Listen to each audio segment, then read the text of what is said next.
हम दोस्तों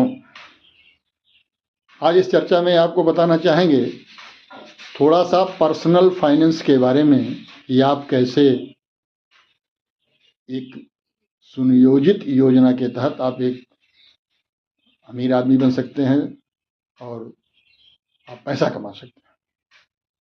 तो आपको सबसे पहले आपको अपने खर्च पर प्रतिबंध लगाना पड़ेगा और जो आपको अति आवश्यक हो उन्हीं पर पैसा खर्च करें। बाकी पैसा आप जो है निवेश करें।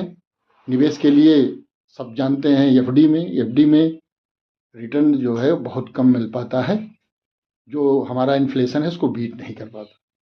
इसके लिए आपको शेयर बाजार में तो बहुत जानकार लोगों का काम है, उसमें स्टॉक लेना ट्रेडिंग करना है तो बहुत दिमागी लोगों का काम है, और जो उसमें से जुड़े हुए लोग हैं जिनको जानकारी है वो तो शेयर बाजार में निवेश कर सकते हैं।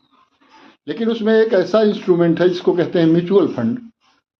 तो अगर आपके पास कुछ ना हो तो म्यूचुअल फंड में भी आप पैसे लगा सकते हैं। बहुत आसान काम है, समझना चाहेंगे तो मैं भी आपको बता सकता हूँ। उसमें आप पैसा लगाइए। उसमें जैसे है, एक है मल्टी एसेट एलोकेशन फंड है और फ्लेक्सी कैप फंड है।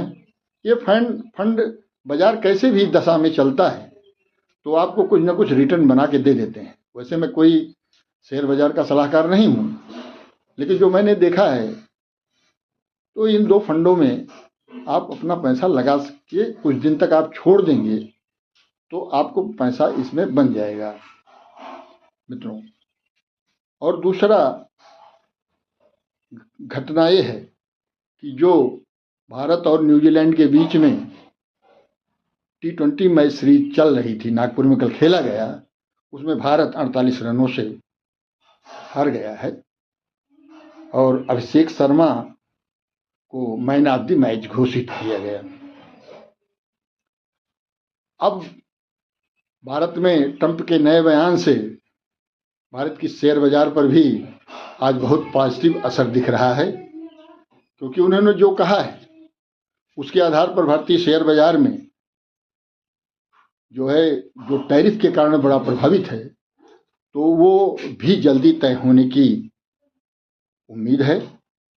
और चूंकि भारतीय बाजार ग्लोबल के साथ उसका कंपैक्ट रहता है, इसलिए ग्लोबल जब ठीक रहेगा तो आपका भारतीय बाजार भी अच्छा चलेगा।